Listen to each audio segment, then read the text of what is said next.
Just a moment ago, Nancy says she likes the defense contractors. You know, look at that chart behind me. It's been phenomenal for them, of course. But recently, look at that dip. A little bit of a problem here, particularly for the defense tech stocks.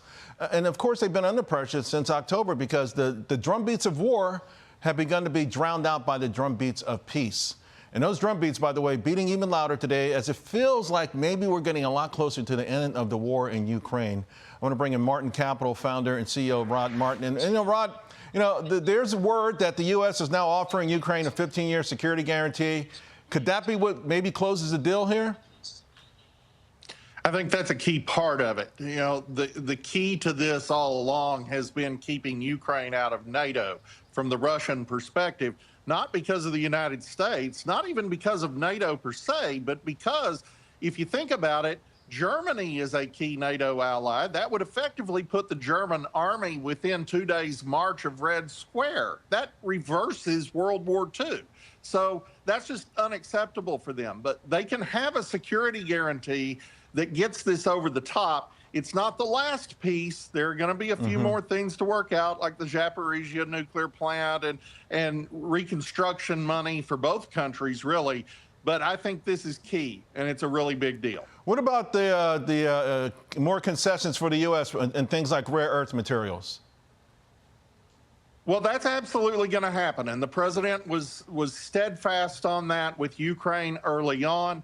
What we're doing for them has to be mutually beneficial. They honestly don't have the technology or the wherewithal generally to be able to develop their rare earths industry. We can help them with that. We can profit in the process. They can grow their economy too. This is a win-win all around. This morning, China announcing that they're lowering tariffs on certain items. This, of course, comes a day after Brian Moynihan suggested tariffs would actually start to de-escalate. So maybe there is a method to the madness after all, huh? There always was, and you and I've talked about it many times. The president committed strongly in public at the G8 in 2018 that he believes the optimal tariff number is 0. Now, he said a lot of things to contradict that since, but that's generally where he is. So if we can rebalance trade where things are fair, where we don't have Germany charging us 4 times the auto tariff we're charging them and other absurdities like that, if we can get it to something even, then we can negotiate down. And I think that's what we're starting to see here with China. I'm going to ask you about Trump revitalizing the Monroe Doctrine. He's gone hard, and he's not apologizing for it.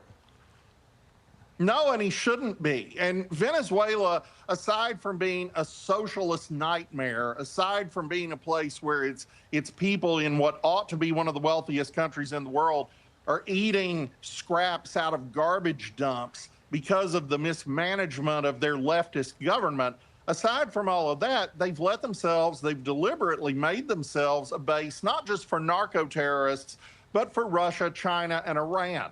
And that's just not acceptable at all. The president knows that national security starts close to home. Right. We're not going to permit that to go on anymore. And by targeting the oil tankers, this is really crucial. First, you might get a twofer. You might bring down Venezuela and Cuba in the process.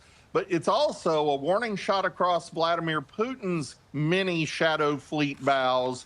We can do this to you too. And if we do, that collapses Russia.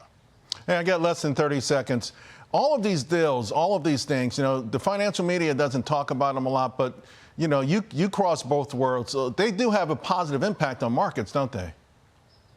Absolutely. And, I'm not overly worried about the defense contractors coming out of a Ukraine peace because the president is committed to Golden Dome. He's committed to this new Golden Fleet. We're going to expand military production dramatically in this country and in Europe to meet that 5% NATO target. I think we're in for a boom. Yeah. Rod, you've been fantastic through all of this. One of the saner voices when it came to tariffs, and you've done a great service. Thank you so much, my friend. Happy New Year.